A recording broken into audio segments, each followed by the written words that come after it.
제가 새 가족을 위해서 어떤 말씀을 우리 성도님들 계시니까 어떤 말씀 전할까 하는데 감동을 주셔서 오늘 본문 말씀을 선택하게 됐습니다. 오늘 말씀해 보시면 그리스도를 아는 그 지식에서 자라가라 이렇게 되어 있는데 우리가 성경 지식, 성경을 열심히 읽고 뭐 성경 공부해가지고 아는 지식 그런 지식을 말하는 게 아니고 여기서 말하는 지식은 그노시스라는 단어를 썼습니다. 이 단어는 어떤 단어냐면은 체험적인 지식, 인격적인 지식, 성장하는 지식, 이런 지식입니다. 쉽게 말하면 여러분 직장에 가셨는데 직장 사람 처음 만났는데 그 사람 우리는 모릅니다. 그 사람하고 겪어봐야 알아요. 사람은 겪어봐야 알잖아요. 남자 여자가 결혼해서 살아야, 함께 살아봐야 그 사람이 누군지 압니다. 살지 않으면 모릅니다. 그런 체험적인 인격적인 지식, 또 성장하는 지식, 그냥 자리에 머물러 있는 게 아니라 계속해서 자라가는 지식을 그노시스라고 하는 단어를 썼습니다. 여러분, 어떤 사람이 수영을 잘하려고 수영 공부를 합니다. 교본을 가지고 열심히 공부합니다. 그러면 수영을 잘할까요? 수영 교본을 달달달 해봤어요. 그러면 수영을 잘할까요? 아니에요. 가서 수영하려고 딱 하면 맥주병처럼 물속에 가라앉아 버려요. 근데 어떤 분은 그 공부를 안 했는데도 물에 둥둥둥둥 수영을 너무너무 잘해. 그러니까 지식으로 아는 거하고 체험으로 하고는 달라요. 여러분과 제가 교회 생활하면서 성경을 지식으로 하는 거하고 진짜 예수님과 동행하면서 말씀 가운데 살아가면서 체험적으로 하는 거하고는 완전히 다릅니다. 그 말씀을 오늘 하고 계십니다. 그래서 오늘 이 말씀을 통해서 예수 그리스도를 닮아가는 것에서 자라가기 위해서 해야 할 일은 무엇인가 하는 부분을 우리가 살펴보기 원합니다. 첫 번째는 하나님의 말씀을 먹어야 합니다. 잘 먹어야 합니다. 제가 우리 어머니 생신이어가지고 이번에 갔습니다. 근데 저는 누님이 있고 여동생이 있는데 우리 누님이 그러는 거예요. 우리 아내가 옆에 있는데 우리 가정은 다 키가 작은데 저만 크다는 거예요. 그래서 제가 중고등학교 때, 고등학교 때 키가 지금 그대로거든요. 안 컸거든요. 그때 제가 46번이었어요, 번호가. 멀리 이근태 선생님처럼 이렇게 크진 않았어요. 그렇지만 제가 그래도 그나마 그 당시에 72.5예요. 그래서 저는 73이라고 계속 지금도 강조하고 있는데 72.5란 말이에요. 그래 여러분. 근데 우리 누님이 아주 망신스럽게 저한테 제가 옆에 있는 이런 얘기예요. 우리 아내한테. 얘는 하도 어릴 때 잘 먹어가지고 귤을 한 박스 갖다 놓으면 한 박스 다 먹는다는 거예요. 그 얼굴을 못 들겠어. 뭐 옆에서 뭐라 하기도 뭐하고. 잘 먹으니까 그래도 그나마 자랐다는 거예요. 생각해보니까 그 일리가 있어요. 진짜 어릴 때 저 잘 먹었어요. 지금도 잘 먹지만 그때도 잘 먹었어요. 오늘 성경에 보시면 이렇게 되어 있습니다. 베드로전서 2장 2절을 한번 볼까요? 같이 읽겠습니다.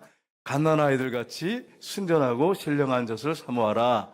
이는 그로 말미암아 너희로 구원에 이르도록 자라게 하려 함이라. 아멘. 여러분 갓난 아이들이 태어나가지고 엄마 젖을 빠는데 저는 아기를 안 낳아서 잘 몰라요. 근데 아기 엄마들이 뭐라 그러냐면 아프대 젖이. 아기가 젖을 빠면 아프나요? 여성들 맞아요? 하도 이게 빠는 힘이 세가지고 너무 아프다는 거야. 그래가지고 제가 이제 찾아봤더니 기계의 흡착기로 빨아들이는 것처럼 그렇게 세대요, 입이. 얼마나 센지. 그래서 이 아이가 젖을 먹고 요즘에는 젊은 사람들이 젖을 안 먹이잖아요. 그냥 우유병 하나 주고 그냥 공갈젓갈도 물 이렇게 물리기도 하고 그러잖아요. 근데 애가 젖을 빨아먹고서는 땀을 흘리고 자기도 온 힘을 다해서 빨아먹어가지고 지쳐가지고 그냥 잿불에 거기서 잔단 말이에요. 제가 틀리면 여러분 여성들은 얘기를 해주셔야 돼. 잘 몰라요. 근데 그렇다는 거예요. 그렇게 하나님 말씀을 사모해야지 잘한다는 거예요. 먹어야 성장한다는 거예요. 여러분 하나님 말씀을 열심히 먹으시기를 주님으로 축복합니다. 육체가 잘 먹어야 성장한 것처럼 영도 마찬가지. 하나님 말씀을 잘 먹어야 성장합니다. 성장하는데 그림 하나 보겠습니다. 그림 이게 보시면 여러분 이게 맞아요 틀려요? 틀리잖아. 이제 성장해서 어른이 됐는데도 계속 우유병을 물고 있으면 됩니까 안 됩니까? 안 되잖아, 그죠? 밥을 먹어야지. 제가 무슨 말씀하려고 하면 이제 성장을 하는데 단단한 음식 성경에 돼 있잖아요. 단단한 음식을 먹을 때가 됐는데 그 우유병을 먹고 계속 40대인데 우유병을 먹고 계속 우유만 먹고 있으면 이건 말이 안 되잖아. 그죠? 단단한 음식을 먹어야 한다. 성경에 표현되어 있어요. 단단한 음식은 뭐냐고 말씀하냐면, 우리가 어떨 때는 뭐 고난, 뭐 순교, 막 어려운 말씀들이 있어요. 근데 그렇게 힘든 말씀들이 있지만 그 말씀을 따뜻한 그 음식을 먹어야 소화를 해야지 아주 건강한 사람으로서, 성인으로서 그렇게 일을 할 수 있다는 것입니다. 그러니까 여러분, 하나님 말씀을 어릴 때든 장성했던 열심히 먹고 삶 속에 실천이 이루어져야지 성숙이 이루어진다라고 하는 것을 성경은 말씀하고 있습니다. 두 번째, 성숙과 성장을 이루기 위해서는 예수 그리스도 안에 거하고 동행해야 합니다. 우리 요한복음 15장 5절 한번 볼까요? 같이 읽겠습니다. 나는 포도나무요 너희는 가지라. 그가 내 안에 내가 그 안에 거하면 사람이 열매를 많이 맺나니 나를 떠나서는 너희가 아무것도 할 수 없습니다. 아멘. 예수님 포도나무, 우리는 가지예요. 그래서 가지가 포도나무에 딱 붙어 있어야 열매 맺죠. 마찬가지로 우리가 예수님 안에 있고 예수님이 우리 안에 거하시면 우리가 성숙이 일어나고 성장이 일어납니다. 예수님과 동행하는 게 얼마나 중요한지 몰라요. 동행하는 것처럼 중요한 게 없어요. 근데 예수님과 동행하면 우리가 생각하는 성장하고 달라요. 그림 한번 볼까요? 우리가 생각하는 성장은 위로 올라가는 걸로 성장이라고 생각해요. 맞아요. 육은 올라가야 돼요. 그렇게 키 크고 뭐 튼튼하고 이래야 되지 않겠어요? 근데 주님이 성장하는 것은 달라요. 정말 하나님의 사랑을 알고 말씀을 알고 예수님이 어떤 분인지 알고 예수님과 늘 동행하면서 예수님 닮아가면 아래로 성장하게 됐어요. 점점 겸손해져요. 그래서 기독교의 덕목은 첫 번째도 겸손이고 두 번째도 겸손이고 세 번째도 겸손이에요. 이거는 어거스틴이 한 말이에요. 계속 겸손해져야 돼. 다른 사람들 품을 수 있어야 돼. 사랑할 수 있어야 돼. 근데 보면 어떤 분은 신앙생활 오래 하는데 점점 웃지도 않아요. 얼굴이 굳어져가지고 이걸 어떻게 표현해야 될지 모르겠지만 무슨 인형같이 딱 굳어져가지고 웃지도 않아요. 웃는 얘기라도 심각해. 저 사람이 저런 말을 하나 이렇게 하는, 만약 그렇게 보고 있다면 어떻게 하게 생각해 보세요. 웃고 항상 감사하고 기뻐하고 이래야 되는데 딱 굳고 목이 굳어가지고 또 고개도 안 숙여. 인사도 안 해. 겸손하지도 않아. 그냥 자기가 최고야. 우리 주님이 잘하는 것은, 재는 것은 아래로 잘하는 거예요. 그러니까 우리가 뭐 고개를 막 숙이고 막 그렇게 인간적인 어떤 겸손을 얘기하는 게 아니라 영적으로 겸손하고 또 겸손하고 다른 사람 품을 수 있고 사랑하고 이런 것을 주님이 재우고 계시다는 거예요. 영적인 성장은 아래로 성장하는 것을 말합니다. 다른 사람을 섬기는 사람으로 서는 것입니다.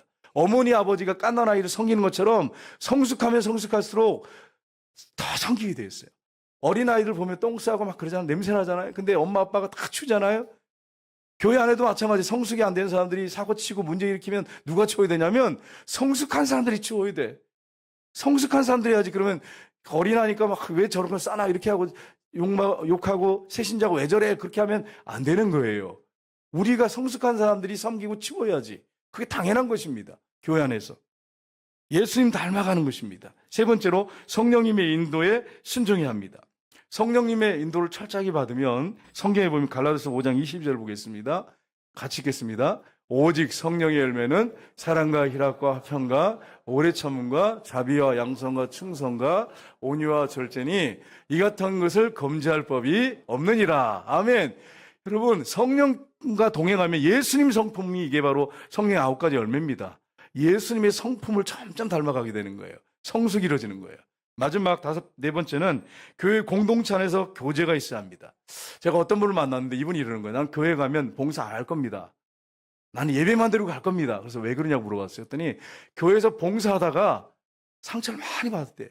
식당에 봉사하고 청소하고 막 이런 거 교회에서 관여해가지고 일을 하는데 상처를 너무 많이 받았대. 우리 새신자들 다 들으셔야 돼. 상처를 너무 많이 받았대. 그러면 여러분, 이분이 나는 이제 더 이상 교회 예배만 드리고 교회에 소속하지 않고 난 봉사 안 하겠습니다. 그러면 이분이 신앙이 성숙이 이루어질까요? 안 이루어질까요? 안 이루어집니다. 교회 안에서 있다 보면 상처도 받고 그러면 서로 사과하고 끌어안고 울고 내가 잘못했다고 미안하다고 그렇게 하면서 서로 용서하고 이해해주고 받아주고 그런 일들이 계속 돼야 돼. 그러면서 성숙이 일어나면서 새 가족이 들어올 때 내가 또 그렇게 해야 합니다. 근데 나는 나 상처받아서 안 하겠습니다. 나는 예배만 드리고 갈 겁니다. 이렇게 해버리면 성숙이 안 일어나는 거예요. 우리 새 가족들 잘 들으세요. 그래서 교회 안에서 보면 같이 일하다 보면 상처받습니다. 우리가 모인 게 사람이 모였어요. 천사가 모인 게 아니에요, 여러분. 저하고 같이 여러분하고 같이 봉사하고 하면 상처를 받을까요? 안 받을까요? 예, 저는 조심하겠죠. 그죠? 저 조심하겠지만 사람이기 때문에 저한테 상처받을 일이 있을 수 있어요. 사람 바라보고 예수 믿으시면 안 돼. 교회에서 절대 사람 바라보시면 안 돼. 예수님 바라보고, 아, 저분도 인간이다. 천사가 아니다. 저분을 통해 상처받을 수 있다. 이걸 여러분이 염두에 두셔야 됩니다. 그리고 혹시 내가 잘못했으면 잘못해서 사과하고, 또 그분이 또 잘못했으면 이런 문제가 있어서 내가 상처받았다고 얘기하세요. 하겨가지고 풀어오셔야 돼. 풀어가지고 해결해야 돼. 근데 안 푸는 사람이 있어요. 끝까지. 나는 그래가지고요. 전에 보니까 어떤 분은 수박 사가지고 가가지고 우리 교회 어떤 교인이 상처받았다 그래가지고 가서 놓고서 미안하다고 무릎 꿇고 사과하는데도 안 받아줘. 그분이 성장이 일어날까요? 그분은 그 사과 안 받아들이고 계속 그렇게 나가면 천국 갈 때까지 상처 없어요. 성장이 없어요. 그 자리에 멈춰 있어요. 항상 성인 아이야. 젖병 무는 아이처럼 아까 봤지요? 맨날 그렇게 살다가 끝나. 그렇게 하시면 안 되고 잘못됐다고 하면 받아주고 또 내가 잘못했으면 사과하고 그렇게 하면서 서로 이해하고 받아주고 그러면서 점점점 예수님 닮아가는 거죠. 여러분 결혼해가지고 부부가 처음부터 막 여러분 닮아갑니까? 아니잖아요. 처음에 부딪히기도 하고 깨지기도 하고 문제도 있고 사과도 하고 막 그런 별의별 일이 다 있잖아요. 그죠? 상처 주고받고 하잖아요. 그렇게 하다가 보면 나중에 이제 예수님을 점점 닮아가면 아내가 불쌍해 보이고 남편이 불쌍해 보이고 사랑스럽고 나중에 그렇게 바뀌는 거죠. 그처럼 교회 안에서 예수님 피로 하나 된 공동체는 이 교회 공동체 안에서 같이 부딪히면서 성장이 이루어집니다. 서로 잡아주고 붙잡아주고 기도해주고 그렇게 할 때 성숙이 일어납니다. 이런 일을 우리 새가족들이 하시고 우리 기존의 모든 성도님들이 다 하시기를 주님으로 축복합니다. 말씀을 정리하겠습니다. 오늘 오전에 빨리 끝내야 돼요. 우리 사모님이 막 얼마나 푸시를 하는지. 오늘 일찍 끝내야 합니다. 막 새가족들 간증이 많아요. 막 이래가지고 좀 일찍 끝낼 것 같아요. 오늘 마지막 정리 한번 하겠습니다. 같이 보겠습니다. 예수 그리스도를 닮아 자라가기 위해서 해야 할 일은 무엇입니까? 첫 번째, 하나님의 말씀을 먹어야 합니다. 하나님 말씀 먹어야지 성숙이 일어나, 성장이 일어나. 두 번째는 뭡니까? 예수 그리스도 안에 거하고 동행해야 합니다. 그래서 예수님과 늘 동행해야 돼. 일주일 내내 매일 동행해야 합니다. 세 번째, 성령님의 인도에 순종해야 합니다. 성령의 9가지 열매를 맺어야 합니다. 그래서 예수님 닮고 하나님 닮아가는 성품을 갖게 됩니다. 그리고 네 번째는 뭡니까? 교회 공동체 안에서 교제가 있어야 합니다. 교회 안에 온전한 사람들이 모여있지 않습니다. 문제가 있고 사고도 터지기도 하고 여러 가지 어려운 일들이 복잡한 일들이 있습니다. 그러나 그 안에서 함께 붙잡아주고 같이 기도하는 가운데 아름답게 성숙과 성장이 이루어집니다. 이걸 여러분 꼭 기억하시기를 주님의 이름으로 축복합니다.